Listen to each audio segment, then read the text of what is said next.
नमस्कार दोस्तों, स्वागत है आपका आज के मुख्य समाचारों में। यहां पर आपको देखने को मिलेंगे आज की तमाम बड़ी खबरें मुख्य समाचार ब्रेकिंग न्यूज अपडेट्स के रूप में। चलिए दोस्तों, जान लेते हैं आज की पहली बड़ी खबर। प्रधानमंत्री मोदी लॉयर्स कॉन्फ्रेंस में बोले, कानून की भाषा सरल हो, यह आम लोगों को अपना लगना चाहिए। पंचायतों से विवादों का निपटारा इसका बड़ा उदाहरण है। जी हाँ दोस्तों, प्रधानमंत्री नरेंद्र मोदी ने नई दिल्ली के विज्ञान भवन में इंटरनेशनल लॉयर्स कॉन्फ्रेंस का उद्घाटन किया। इस मौके पर CJI DY चंद्रचूड़ भी मौजूद रहे। कार्यक्रम में प्रधानमंत्री ने देश की लीगल फ्रेटर्निटी की तारीफ की। इस मौके पर PM ने कानूनी कार्यवाही को लोगों के लिए आसान बनाने के बारे में भी बात की। उन्होंने कहा कि आम लोगों को भी कानून अपना लगना चाहिए। देश की पंचायतों में इसका उदाहरण मिलता है। उन्होंने कहा कि सरकार भारत में नए कानून बहुत ज्यादा सरल बनाने की दिशा में काम कर रही है। बार काउंसिल ऑफ इंडिया की तरफ से आयोजित इस सम्मेलन का विषय न्याय विवरण प्रणाली में उभरती चुनौतियां है। यह सम्मेलन 23 और 24 सितंबर को आयोजित किया जा रहा है। इस कॉन्फ्रेंस में लॉर्ड चांसलर ऑफ इंग्लैंड को और बार एसोसिएशन ऑफ इंग्लैंड के डेलीगेट्स भी शामिल हुए हैं।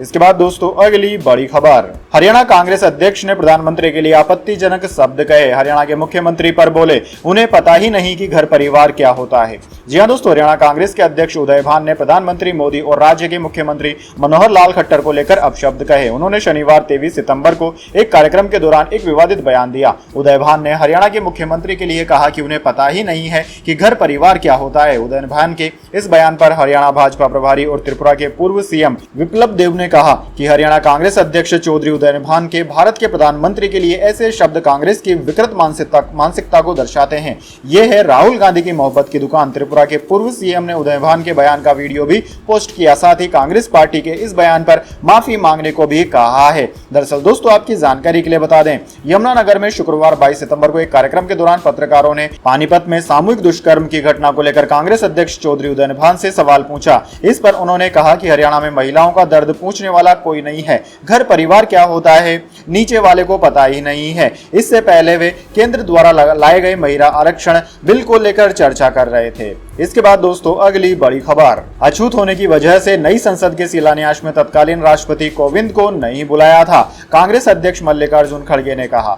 जी हां दोस्तों, राजस्थान में इस साल विधानसभा चुनाव होने वाला है। इसे लेकर राजनीतिक पार्टियों ने तैयारियां तेज कर दी है। इसी कड़ी में कांग्रेस के राष्ट्रीय अध्यक्ष मल्लिकार्जुन खड़गे और सांसद राहुल गांधी समेत कई नेता राजस्थान पहुंचे। इस दौरान खड़गे ने जयपुर में कार्यकर्ताओं को संबोधित करते हुए प्रधानमंत्री मोदी और बीजेपी पर जमकर निशाना साधा। कांग्रेस के राष्ट्रीय अध्यक्ष खड़गे ने नई संसद भवन के शिलान्यास के लिए उस समय के राष्ट्रपति को नहीं बुलाए जाने पर सवाल उठाया। न्यूज एजेंसी PTI की रिपोर्ट के मुताबिक उन्होंने केंद्र की बीजेपी सरकार पर आरोप लगाते हुए कहा कि नए संसद भवन के शिलान्यास के लिए तत्कालीन राष्ट्रपति रामनाथ कोविंद को आमंत्रित नहीं किया गया था, क्योंकि वे अछूत हैं। कांग्रेस अध्यक्ष खड़गे ने केंद्र की बीजेपी सरकार पर तंज कसते हुए कहा कि हम सिर्फ बीजेपी से नहीं लड़ रहे हैं। चुनाव में बीजेपी हमारे खिलाफ 4 उम्मीदवार उतारती है। एक उनका अपना कैंडिडेट, दूसरा ED का कैंडिडेट, तीसरा CBI का कैंडिडेट, चौथा इनकम टैक्स का कैंडिडेट। हमें इन सबको हराकर जीतना है, क्योंकि वो जब चाहें तब ED लगा दें, जब चाहें जब CBI लगा देंगे। जब भी हमारे सम्मेलन होते हैं, उनके दूसरे दिन या उसी दिन ही छापा पड़ जाता है।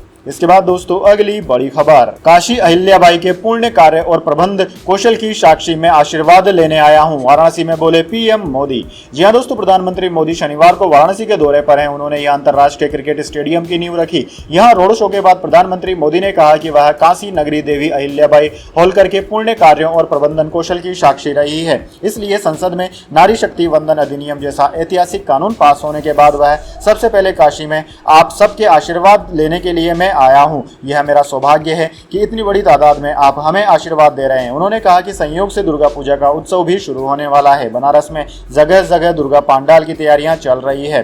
नारी शक्ति वंदन अधिनियम ने इस बार नवरात्रा के उत्साह को और भी कई गुना बढ़ा दिया है। इसके बाद दोस्तों, अगली बड़ी खबर। खालिस्तानी आतंकी पन्नू पर NIA का एक्शन, चंडीगढ़ और अमृतसर की प्रॉपर्टी जब्त की। अब मालिकाना हक सरकार का हुआ। जी हां दोस्तों, राष्ट्रीय जांच एजेंसी NIA ने खालिस्तानी आतंकी गुरपतवंत सिंह पन्नू की पंजाब और चंडीगढ़ की प्रॉपर्टी को जब्त कर लिया है। पन्नू प्रतिबंधित संगठन सिख फॉर जस्टिस SFJ का मुखिया है। वह कनाडा और दूसरे देशों से लगातार भारत विरोधी बातें करता रहता है। हाल ही में कनाडा भारत विवाद में उसने कनाडा में रहने वाले हिंदुओं को भी धमकी दी थी। NIA की तरफ से अमृतसर के गाँव खानकोट में पन्नू की 46 कनाल की प्रॉपर्टी जब्त की गई है। खानकोट पन्नू का पैतृक गांव है। यह एग्रीकल्चर लैंड है। वहीं चंडीगढ़ के सेक्टर 15C में पन्नू का घर है। पहले 2020 में इन्हें अटैच किया गया था। अब NIA ने इन्हें जब्त कर लिया है। कानूनी तौर पर अब पन्नू इन प्रॉपर्टी का मालिक नहीं रहा। यह प्रॉपर्टी अब सरकार की हो गई है। इसके बाद दोस्तों अगली बड़ी खबर, कब टूटेगी प्रज्ञान विक्रम की नींद, चंद्रयान-3 को लेकर इसरो चीफ ने दिया बड़ा अपडेट।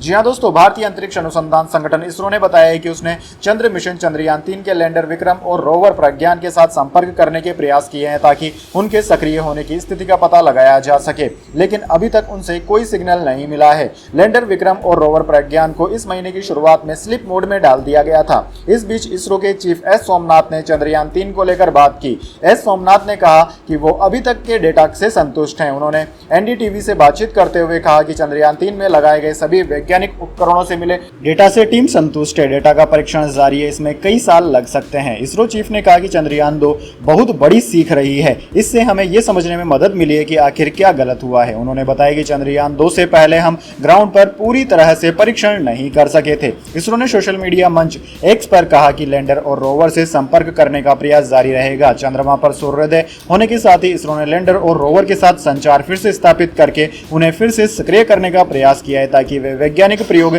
जारी रख सकें। इसके बाद दोस्तों अगली बड़ी खबर, बंगाल पाकिस्तान की बदहाली का सबसे बड़ा सबूत आया सामने, विश्व बैंक ने दे दी यह चेतावनी। जी हां दोस्तों, पाकिस्तान की अर्थव्यवस्था का बुरा हाल है। महंगाई और गरीबी से आम जनता बदहाली में जीवन व्यतीत कर रही है। कर्ज में डूबी सरकार के सामने दूसरे देशों के सामने हाथ फैलाने के अलावा दूसरा कोई विकल्प नहीं है। कुछ रिपोर्ट्स में कहा गया था कि IMF से कर्ज मिलने के बाद पाकिस्तान की आर्थिक स्थिति में सुधार देखने को मिल सकता है। हकीकत में ऐसा नहीं हुआ। विश्व के मुताबिक पाकिस्तान में गरीबी बढ़कर 39.4% हो गई है। विश्व बैंक ने कहा है कि पिछले वित्त वर्ष में पाकिस्तान में गरीबी बढ़कर 39.4% हो गई है। खराब आर्थिक हालात के कारण 1.25 करोड़ से अधिक लोग इसकी चपेट में आए हैं और वित्तीय स्थिरता हासिल करने के लिए देश को तत्काल कदम उठाने होंगे। इसके बाद दोस्तों अगली बड़ी खबर, आतंकी निज्जर ने की थी भारत में हमले की प्लानिंग, पाकिस्तान में ली थी ट्रेनिंग, खुफिया रिपोर्ट्स। जी हां दोस्तों, मारे गए खालिस्तानी आतंकी हरदीप सिंह निज्जर जो भारत में एक लिस्टेड आतंकवादी था, उसका अपराध से पुराना नाता रहा है। वह कथित तौर पर 1980 के दशक से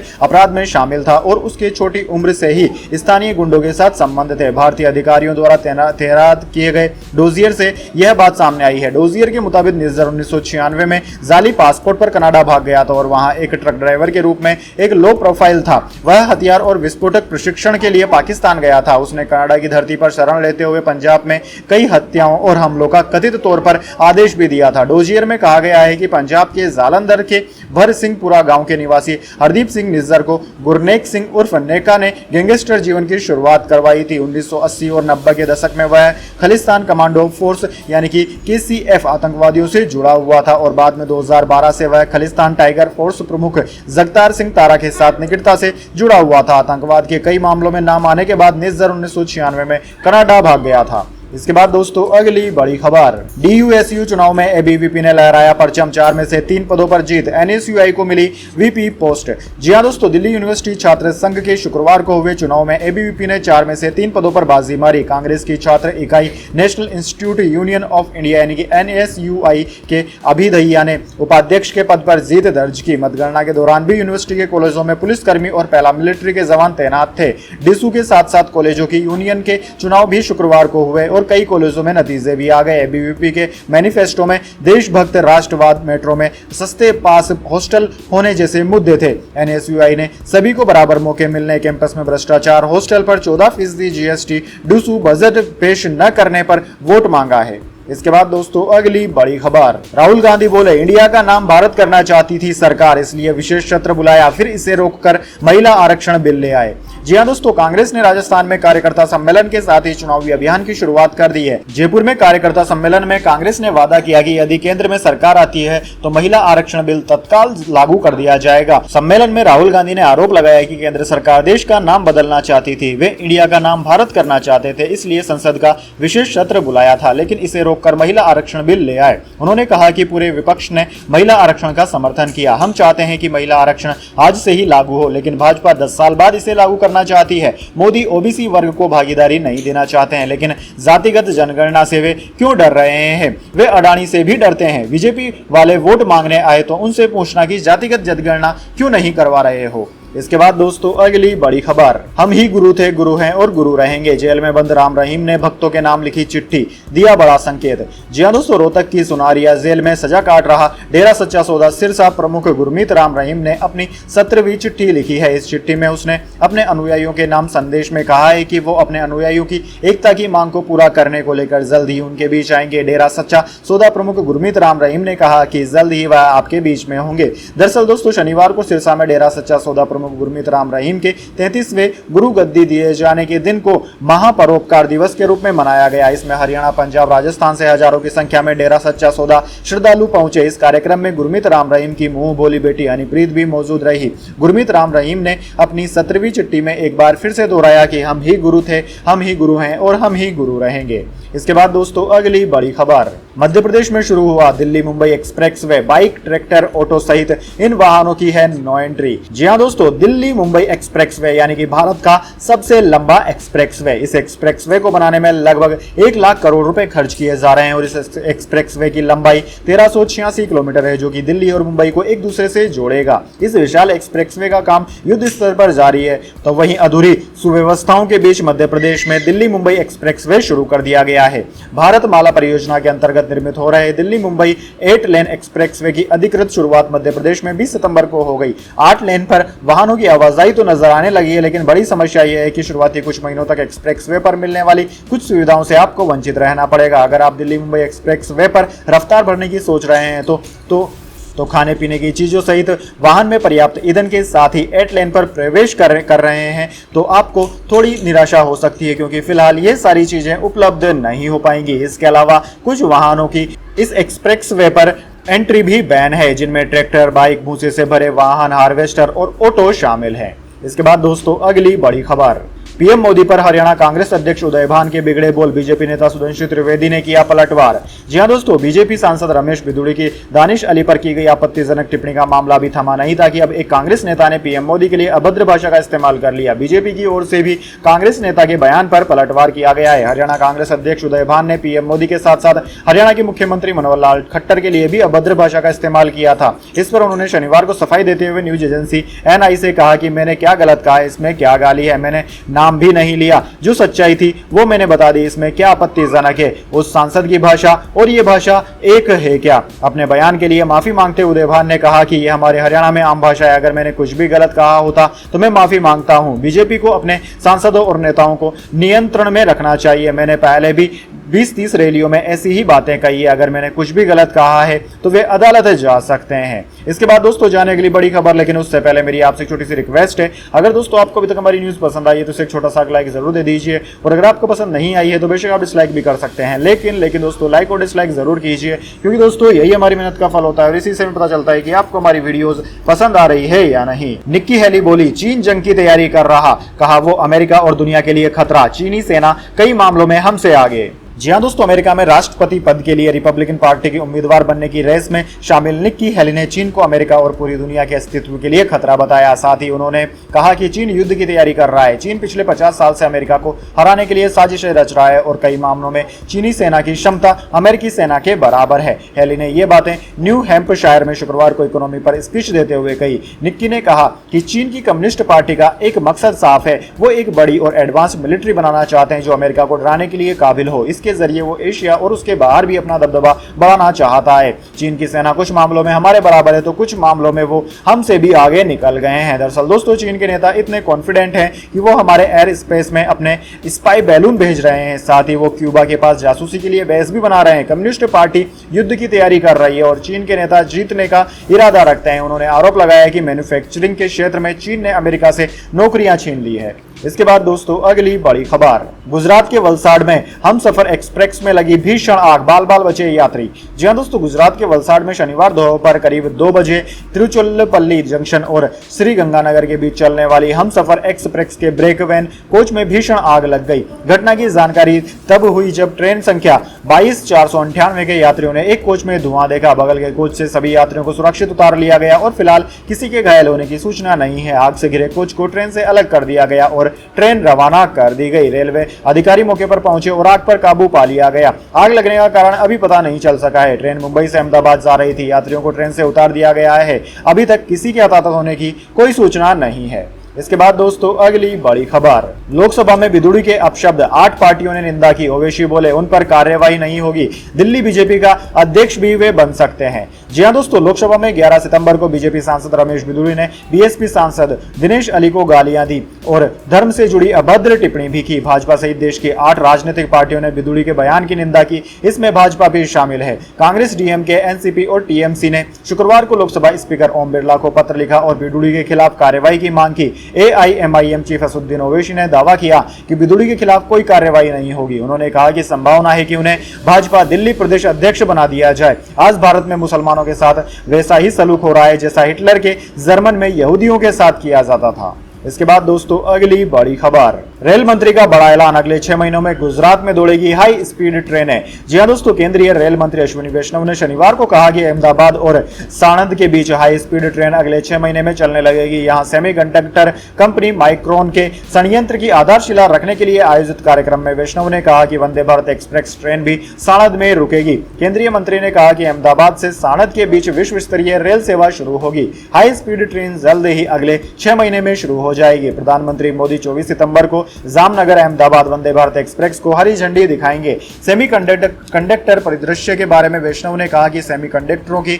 मांग अगले कुछ सालों में बढ़कर 5 लाख करोड़ रुपए तक होने वाली है। वैष्णव संचार एवं आईटी मंत्री भी हैं। इसके बाद दोस्तों अगली बड़ी खबर, गोल्ड सिल्वर प्राइस, इस हफ्ते सोना फिसला, चांदी के दाम बढ़े। सोना फिर 59,000 पर आया, चांदी 73,000 के पार निकली। जी हां दोस्तों, इस कारोबारी हफ्ते सोने के दाम में गिरावट देखने को मिली है। India Boolean and jewellers association की वेबसाइट के मुताबिक सराफा बाजार में इस हफ्ते की शुरुआत यानी कि 18 सितंबर को सोना 59,320 रुपए पर था, जो कि अब 23 सितंबर को 59,134 रुपए प्रति 10 ग्राम पर आ गया। यानी कि इस हफ्ते इसकी कीमत में 186 रुपए की गिरावट आई। आईबीजीए की वेबसाइट के अनुसार इस हफ्ते चांदी में 1000 रुपए से ज्यादा की तेजी देखने को मिली है। इस हफ्ते की शुरुआत में यह 72,115 रुपए पर थी, जो अब 73,175 रुपए प्रति किलोग्राम पर पहुंच गई है। यानी कि इस हफ्ते इसकी कीमत 1,060 रुपए बढ़ी है। इसके बाद दोस्तों अगली बड़ी खबर, अमेरिका को भारत कनाडा में चुनना पड़ा तो भारत को चुनेंगे। पेंटागन के पूर्व अफसर बोले ट्रूडो की इंडिया से लड़ाई ऐसी जैसे चींटी हाथी से भिड़े।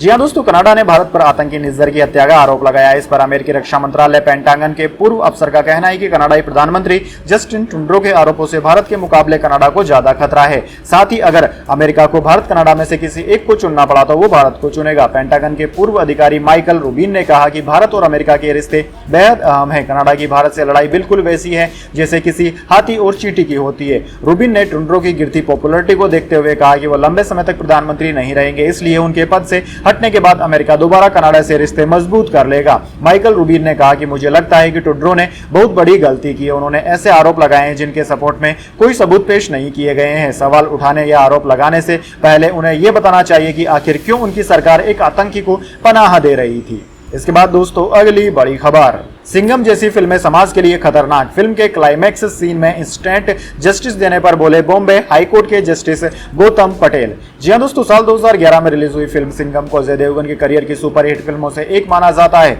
इनकी पॉपुलरिटी का अंदाजा इसी बात से लगाया जा सकता है कि रोहित शेट्टी निर्देशित यह फिल्म आज एक हिट फ्रेंचाइजी में तब्दील हो चुकी है। हाल ही में मेकर्स ने इसके तीसरे पार्ट की शूटिंग भी शुरू की है। इसी बीच शुक्रवार को बॉम्बे हाईकोर्ट के जज गौतम पटेल ने कहा कि सिंघम जैसी फिल्में समाज को बहुत ही खतरनाक संदेश देती है।